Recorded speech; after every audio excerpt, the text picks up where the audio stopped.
Someone asked me the other day, why is it that more of America's farmers have not yet turned on Trump?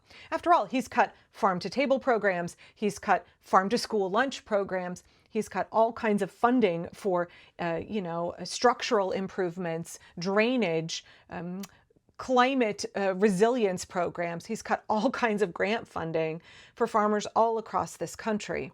He's cut USAID that has cost America's farmers billions. Ask farmers in Nebraska how they're doing right now. We are seeing silos full of corn and wheat and sorghum that go unsold. The government, United States government, had promised to buy these crops, and then they pulled the contracts because Elon Musk gutted USAID. And all of this food, not just grains, but also milk that is turned into powdered milk, that was meant to go and secure our interests abroad and feed hungry people, is now sitting unsold in the United States of America, and that is hurting our farmers. Why are more of them not pissed off? And somebody else said, well, why are more farmers not freaking out that all of their migrant labor is being snatched by ICE? We are seeing ICE running into farm fields, snatching migrants who are toiling, picking our food, the food to feed the American people. They are coming in and tackling and snatching these folks, abducting them, and stuffing them into detention facilities where billions of our taxpayer money is going to keep these people imprisoned. And someone in my comments who was from the Midwest said, oh, don't you understand, in a lot of these states, especially a lot of the grain farmers and dairy farmers, they don't actually use that much immigrant labor. If they have very mechanized, agricultural setups on their farms, then they're not really interfacing that much with migrant labor. And yes, I totally understand, for those folks who are growing large amounts of soybeans and grains, that makes sense.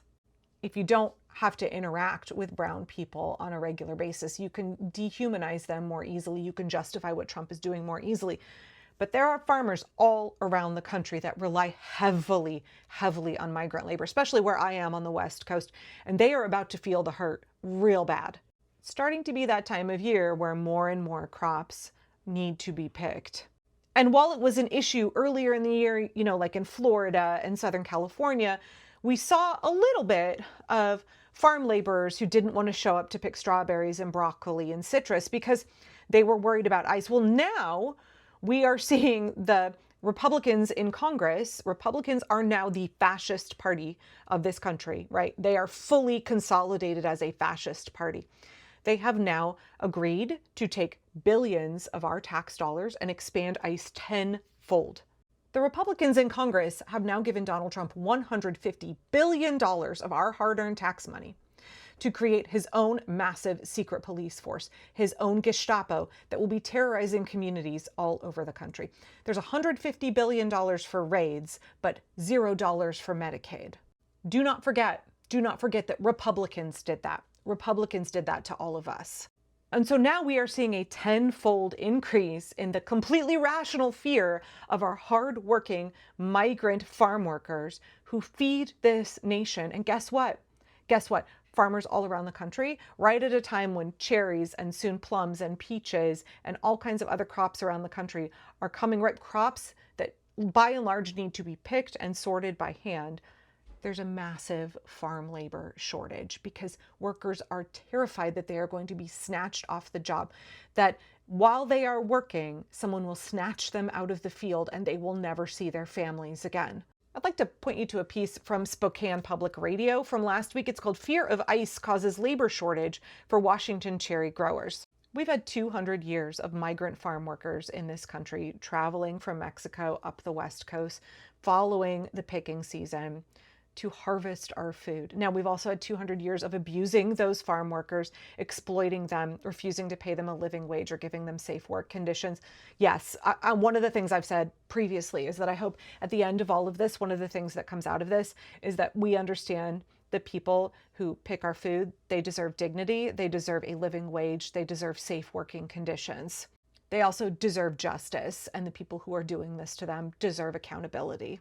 What we're seeing is a lot of the stone fruit pickers up here in Oregon and Washington, they come up from California and they are afraid to make that drive. They're afraid that there will be checkpoints where they will get abducted. They're afraid once they get here that they will be abducted by ICE. And so they're hiding. I can only imagine what kind of food insecurity that creates for their families. So the Spokane Public Radio piece talks about how the cherry picking labor shortage in Washington state is reaching a crisis point. They interview a woman named Rosa Hernandez, who is picking cherries at an orchard in Wenatchee. She was one of the few who was willing to make the drive from California to Washington to pick this year. She did so because she's an American citizen.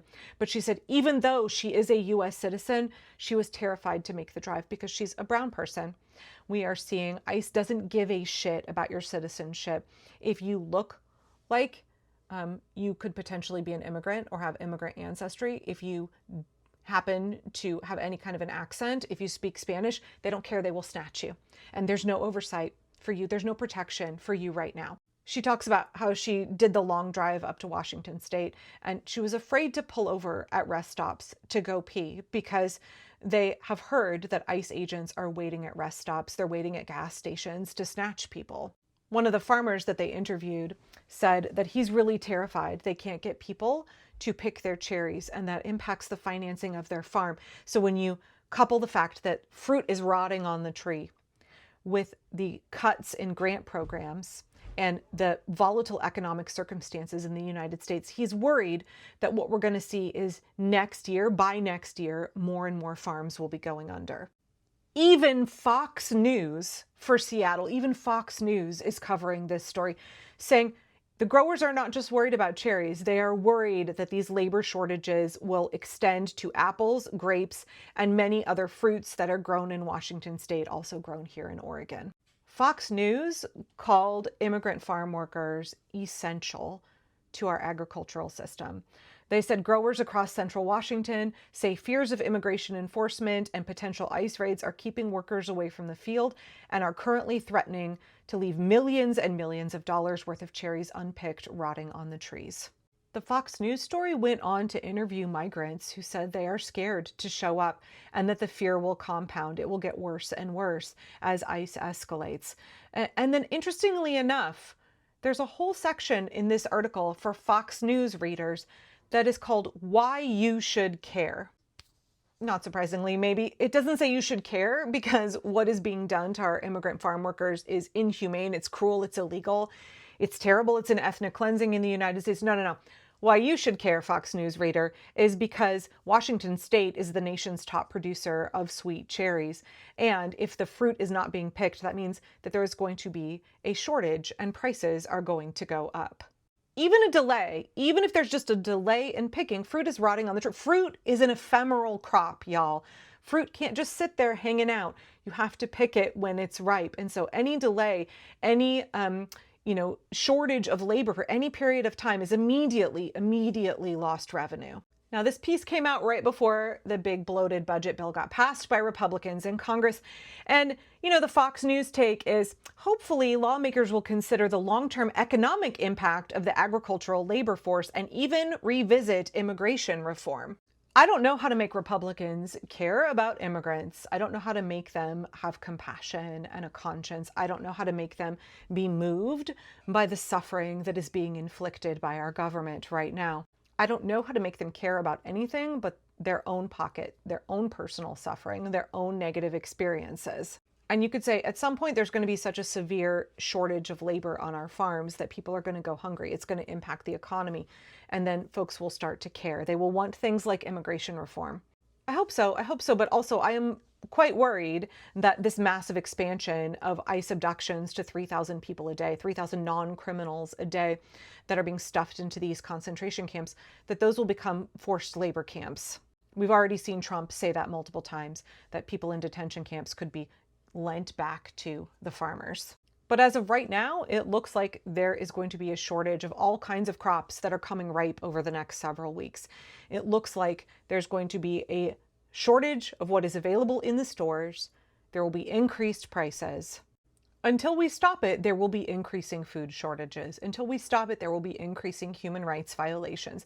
Until we stop it, there will be hundreds of billions of our tax dollars being used to inflict suffering, to fund the American Gestapo, not only terrorizing our country, but weakening our food supply and our entire nation.